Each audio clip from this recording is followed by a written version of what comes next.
The Thanksgiving dinner table went silent when I made the announcement. November 23, 2012. 6:47 p.m. I'm dropping out of college, I said, setting down my fork. My mother's hand froze halfway to her mouth. My father put down his wine glass with a sharp clink. My sister Jennifer stared at me like I'd just announced I was joining a cult. You're what? My father said. Dropping out. I'm leaving Northwestern at the end of the semester. Rachel, my mother said carefully, is this a joke? No joke. I've already submitted the paperwork. But you're a sophomore, Jennifer said. You're halfway through. Why would you? Because I hate it. The words came out more forcefully than I'd intended. I hate my major. I hate my classes. I'm miserable and I'm wasting your money. What you're wasting, my father said, his voice rising, is your future. Do you have any idea how competitive it is to get into Northwestern? How many people would kill for your opportunity? Then they can have it. Rachel, be reasonable, my mother pleaded. Every college student feels overwhelmed sometimes. That doesn't mean you quit. I'm not quitting. I'm choosing a different path. What path? Jennifer demanded. Dropping out to do what? Work at Starbucks? Live in our basement. I'm moving to New York. I have a job lined up as an editorial assistant at a publishing house. An editorial assistant? My father laughed, but there was no humor in it. That's a glorified secretary position. Rachel, you're throwing away a Northwestern degree for an entry-level job that pays maybe $30,000 a year. It's a start. It's a disaster, he interrupted. Your sister graduated from Yale, went to law school, is now working at a top firm in Chicago. That's what success looks like. Not this. Jennifer leaned back in her chair, arms crossed. I worked my ass off to build a career. I did everything right. And you're just going to throw away your education because you're miserable? That's pathetic. Jennifer, my mother said weakly. No, Mom. Someone needs to say it. Rachel has always taken the easy way out. High school was too hard, so she went to community college first. Now university is too hard, so she's dropping out. When are you going to grow up and finish something? I did finish community college.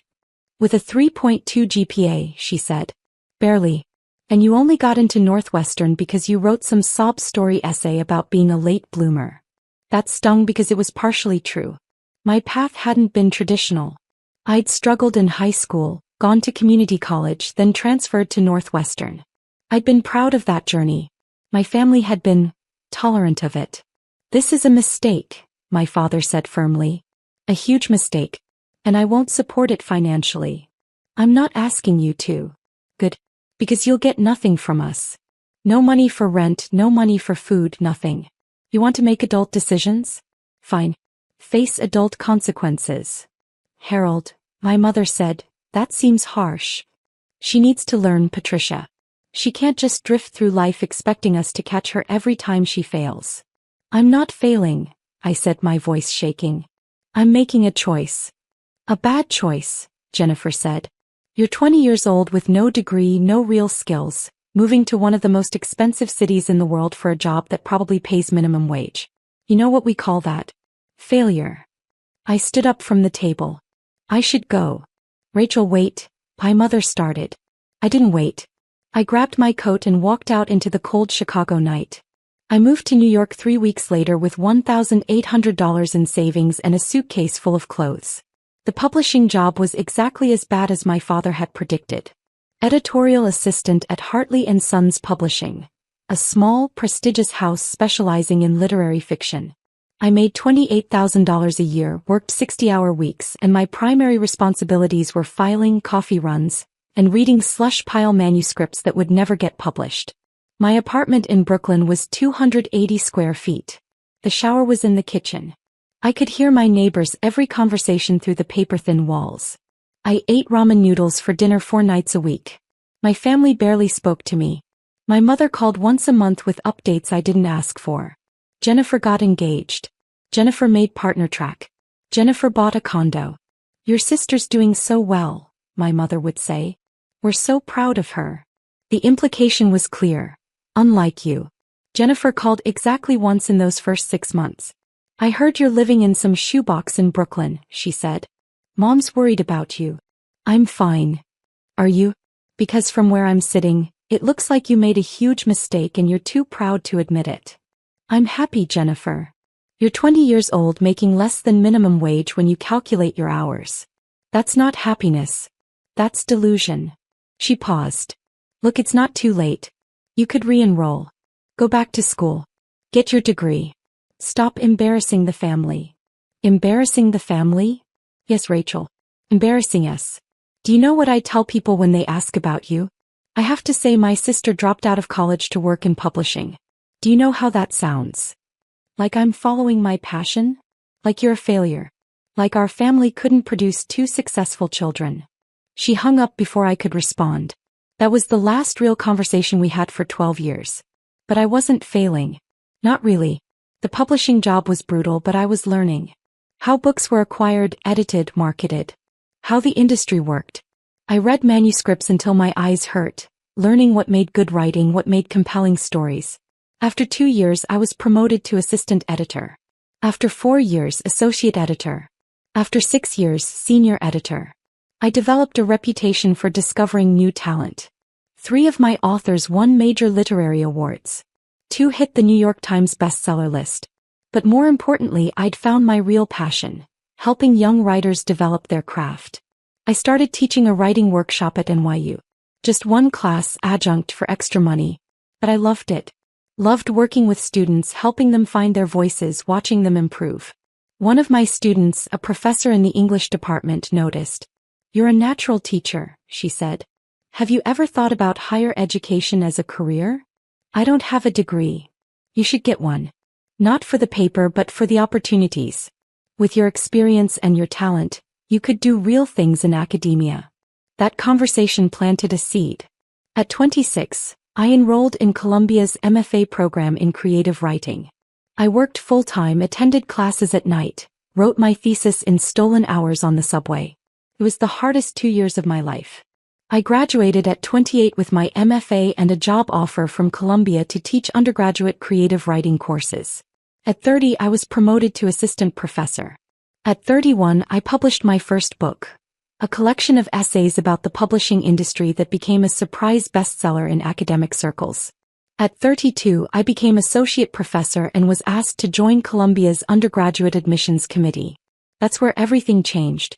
Reading college applications, I realized I had a gift for seeing potential. Not just in grades and test scores, but in the stories students told. In the struggles they'd overcome. In the unique perspectives they brought. I could see the students who would thrive at Columbia. The ones who'd contribute something meaningful. The ones who just needed someone to believe in them. Like me all those years ago. When Yale reached out about their dean of admissions position, I almost didn't apply. You should do it, my department chair said. You're made for this. And Yale is, well, it's Yale. I applied. 6 interviews later, they offered me the position.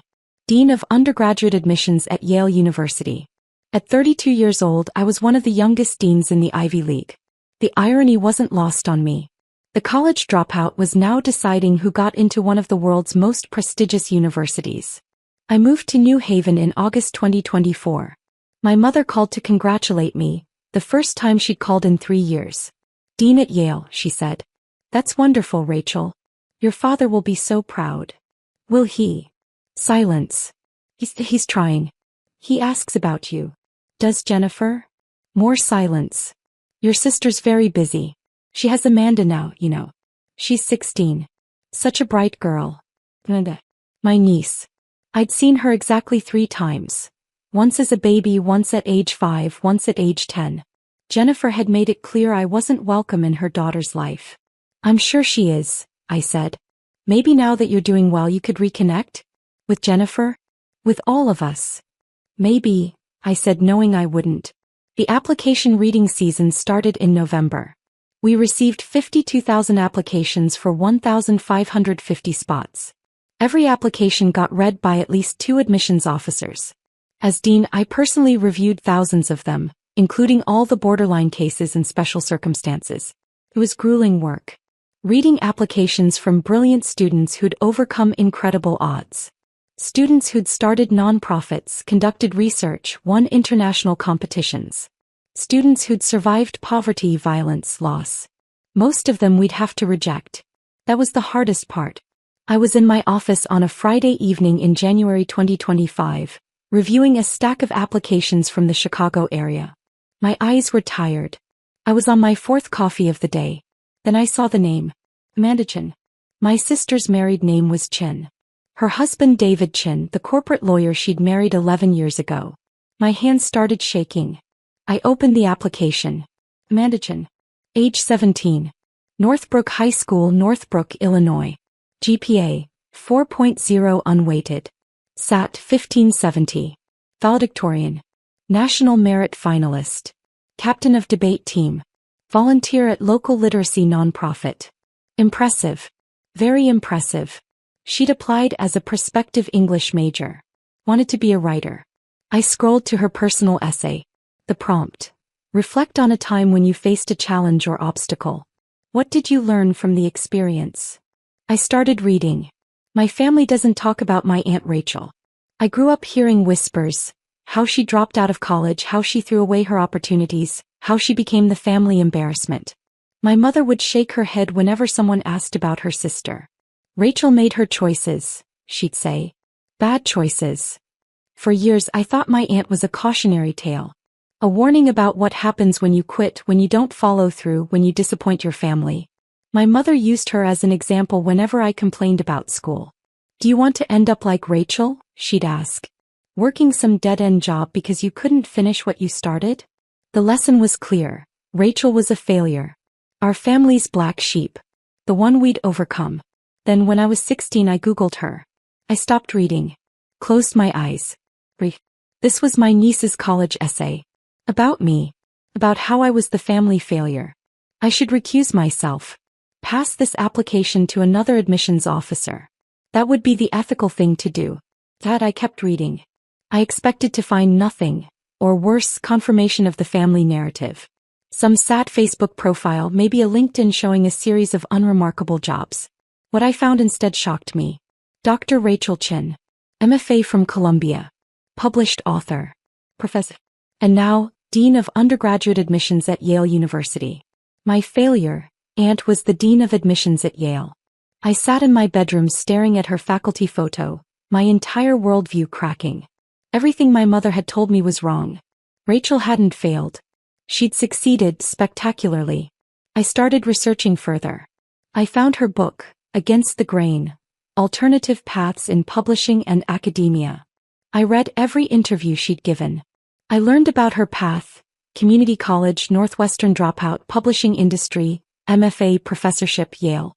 It wasn't a traditional path, but it was a successful one. That discovery changed everything for me. I'd spent my whole life following the right path. Perfect grades, perfect test scores, perfect extracurriculars. I'd done everything exactly as expected because I was terrified of becoming like Rachel. But Rachel wasn't a failure. She was someone who'd had the courage to choose her own path despite everyone telling her she was wrong. Someone who'd built success on her own terms. I was crying now. Tears running down my face, dripping onto the application pages. This essay isn't about overcoming an obstacle. It's about discovering that what I thought was an obstacle, my family's shame, our black sheep, was actually an inspiration. My Aunt Rachel taught me that success isn't about following someone else's blueprint. It's about having the courage to write your own story, even when the people who are supposed to support you tell you you're making a mistake. I want to study creative writing at Yale. I want to learn from professors who think differently, who value unconventional paths, who understand that sometimes the most important thing you can do is refuse to quit being yourself. My family overcame nothing. They simply failed to see that Rachel was succeeding in ways they couldn't understand. I don't want to make that same mistake. I want to have the courage to pursue my passions, even if they don't fit someone else's definition of success. I want to be like my Aunt Rachel, the failure who became a dean. I set down the application and put my head in my hands. For 12 years I'd built a life without my family. I'd convinced myself I didn't need their approval, their recognition, their love. And here was my niece who I barely knew writing about me like I was her hero, calling me an inspiration, defending me to an admissions committee that I was on. The irony was almost too much. I picked up my red pen, the one I used for notes and comments on applications. Then I set it back down. I couldn't be objective about this. Not even close. I called my assistant dean Marcus Washington. I need you to read an application. Family conflict of interest. He came to my office. I handed him Amanda's file. Don't look at my notes, I said. Give me your honest assessment. He read through everything. The transcripts, the test scores, the recommendations, the essay. Strong applicant, he said. Really strong. The essay is exceptional. Personal, insightful, shows real growth and self-awareness. He paused. The family conflict, is this about you? Yes. The aunt who's now the dean? That's me. He whistled low. That's heavy. What would you decide? If this was your call? I'd admit her, he said without hesitation. She's qualified on paper. But more than that, this essay shows exactly the kind of student we want. Someone who questions assumptions, who values different paths to success, who can articulate complex family dynamics with empathy. He handed the file back to me. But you can't be the one to decide. You know that. I know. Do you want me to take it to committee? I thought about that. Thought about Amanda sitting in a classroom waiting to hear from Yale. Thought about Jennifer, probably bragging to everyone that her daughter applied to Yale, never mentioning that the dean of admissions was her estranged sister. Thought about my father who told me I was throwing my life away. Thought about myself at 20, crying in that tiny Brooklyn apartment, wondering if I'd made a terrible mistake. Yes, I said. Take it to committee. But Marcus. Yeah. Don't tell them about the family connection. Let them evaluate her on merit. Then we'll deal with the conflict afterward. 2 weeks later, the admissions committee met to discuss borderline cases. Amanda's application was flagged for discussion. Strong candidate, but we had limited spots. I recused myself from the room when they discussed her. Marcus found me in my office an hour later. She's in, he said. Unanimous vote. Everyone loved the essay. I let out a breath I didn't know I'd been holding. Good. What do you want to do about the family situation? That was the question. Yale sent acceptance letters on March 28th. Amanda would get hers with 1,549 other students. I could stay silent. Let her find out like everyone else. Never acknowledge the connection. Or I could reach out. I sat in my office that night, staring at Amanda's application. At her essay. At the words she'd written about me. I want to be like my Aunt Rachel. At 9:47 p.m. I did something I hadn't done in 12 years. Called my sister. She answered on the fourth ring. Hello. Jennifer. It's Rachel. Silence. Then, Rachel? Is something wrong? No. Nothing's wrong. I need to talk to you about Amanda. Amanda? What about her? Her voice went sharp with protective worry. Did something happen? She applied to Yale. She did. She applied to 9 schools actually. We're very proud. She stopped. Wait. You're at Yale now. I'd forgotten. I'm the dean of admissions. More silence. Oh my God, she breathed. Amanda's application, you saw it? I saw it. Rachel, I swear I didn't know.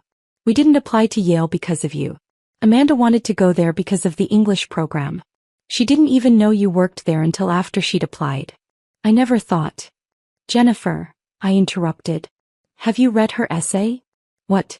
Oh. She wouldn't let anyone read it. She said it was personal. You should read it. Why? What did she write about? Me. Silence.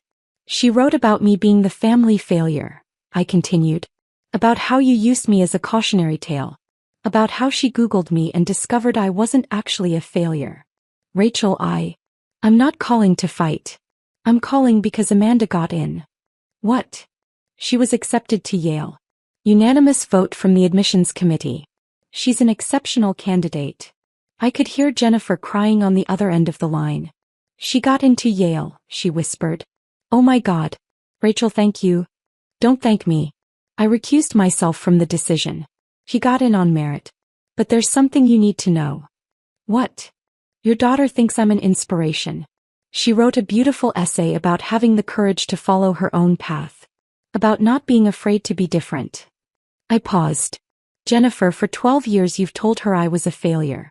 And despite that, or maybe because of it, she's learned one of the most important lessons anyone can learn. That success looks different for everyone. I was wrong, Jennifer said, her voice breaking. Rachel, I was so wrong. About everything.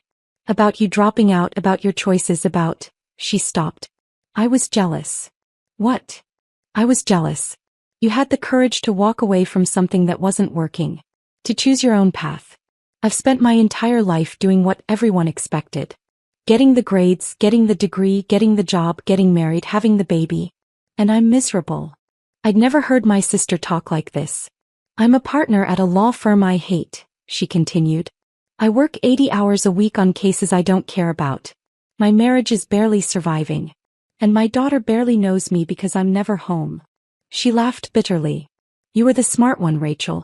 You figured out what you wanted and you went after it. I just did what I was told. And now my 17-year-old daughter sees you as the role model instead of me. Jennifer.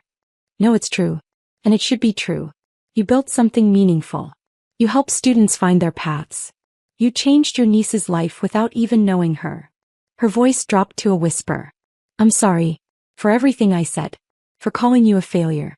For cutting you out of Amanda's life. You were never the family embarrassment. I was just too blind to see it. I was crying again. Do you think, Jennifer asked hesitantly, do you think maybe Amanda could meet you? Before she makes her college decision? I think it would mean a lot to her. I'd like that. And maybe we could talk? More than this call? Try to rebuild something. Maybe, I said. It'll take time. I know. But Rachel, I'm proud of you. I should have said that 12 years ago. I'm saying it now. I'm proud of you. We talked for another hour. About her marriage, her job, her life. About my work, my path, the choices I'd made. It wasn't forgiveness. Not yet. But it was a start.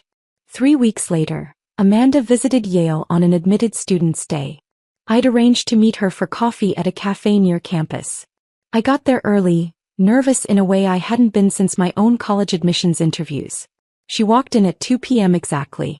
Tall, with Jennifer's features but something else in her expression. Something thoughtful. Curious. She saw me and stopped. Aunt Rachel. Amanda. Hi. We sat down with our coffees, the initial awkwardness thick between us. So, she finally said. You read my essay. I did. I'm sorry if it was awkward. I didn't know you were the dean when I wrote it. I needed to write about something that mattered. Don't apologize. It was a beautiful essay. Honest and insightful. She looked down at her coffee. My mom told me what she used to say about you. About you being a failure. She did. Yeah. She cried while she told me. That she was wrong. That she'd been jealous. Amanda looked up at me. Is it true? That you dropped out of Northwestern? It's true. And worked in publishing for almost no money? Also true. And got your MFA while working full-time? True. And now you're a dean at Yale. I smiled. Unfortunately true. She laughed. That's the coolest story I've ever heard. It's not that cool. It was mostly just hard work and stubbornness. No, she said seriously. It's cool because you chose it. You didn't let anyone tell you what success should look like. You figured it out yourself. We talked for 2 hours. About writing, about college, about her fears and ambitions. She wanted to be a writer but was terrified of not being practical. My mom wants me to major in economics, she said. Have a backup plan. What do you want to major in? English. Creative writing. But everyone says that's impractical. I leaned forward.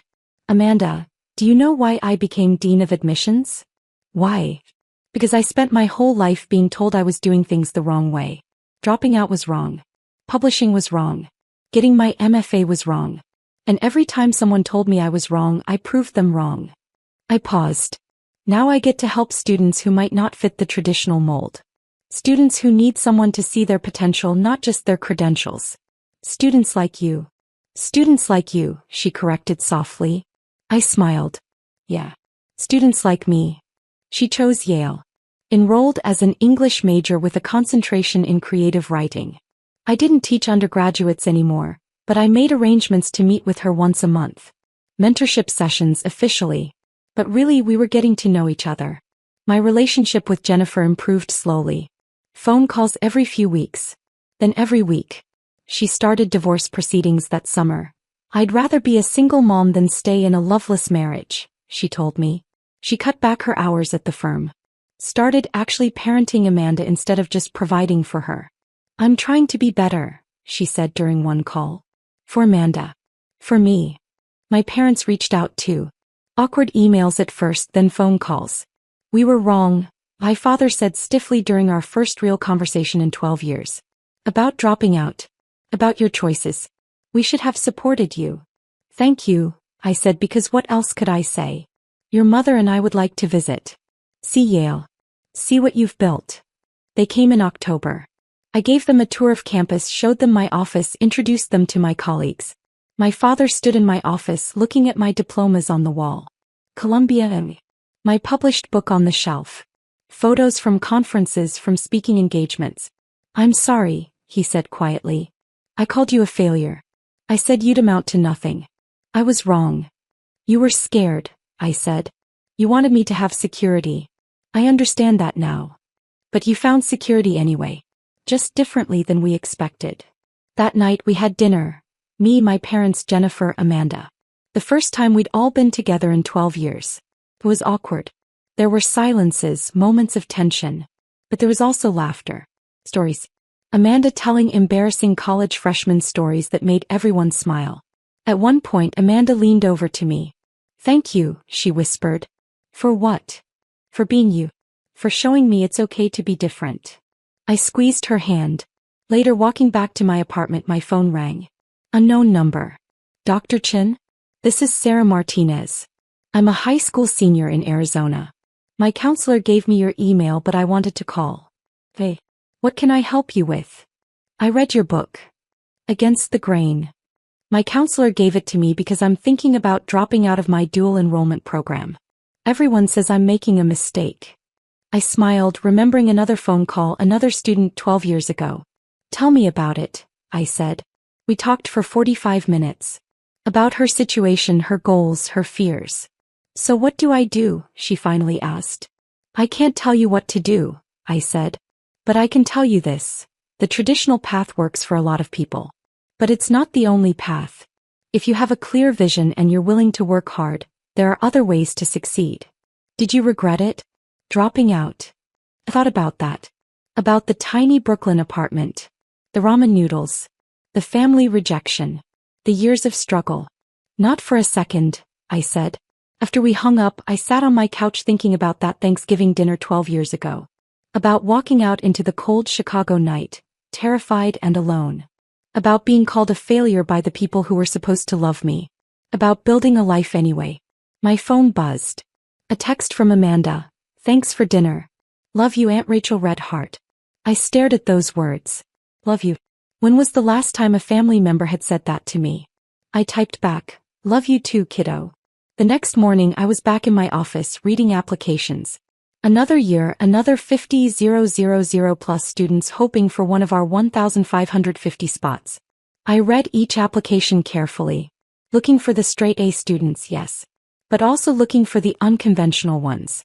The ones who'd struggled. The ones who'd taken different paths. The ones who reminded me of myself. Because the truth was, I understood them in a way most admissions officers couldn't. I knew what it felt like to be told you were doing everything wrong. I knew what it took to prove everyone wrong. And I knew that sometimes the students who looked like failures on paper were actually the ones who'd changed the world. I picked up one application. A student who'd started at community college, transferred twice, had a 3.4 GPA but exceptional letters of recommendation and a powerful essay about overcoming homelessness. Most admissions committees would reject this student immediately. The GPA was too low. The path was too unconventional. But I saw something else. I saw resilience. Determination. Someone who'd succeeded despite impossible odds. I picked up my red pen and wrote at the top of the application, strong admit. Committee review recommended. That student would probably get in. Not because of their grades, but because I knew something most people didn't. Success isn't about following the right path. It's about having the courage to walk your own path, even when everyone tells you you're wrong. Even when your own family calls you a failure. Especially then. I thought about Amanda's essay. About the line that had made me cry. My family overcame nothing. They simply failed to see that Rachel was succeeding in ways they couldn't understand. For 12 years I'd thought my family's rejection had broken something in me. But maybe it had actually freed me. Freed me to build the life I wanted, not the life they expected. Freed me to define success on my own terms. Freed me to become the person who could help other students do the same. The college dropout who became a dean. The family failure who changed lives. I smiled and reached for the next application.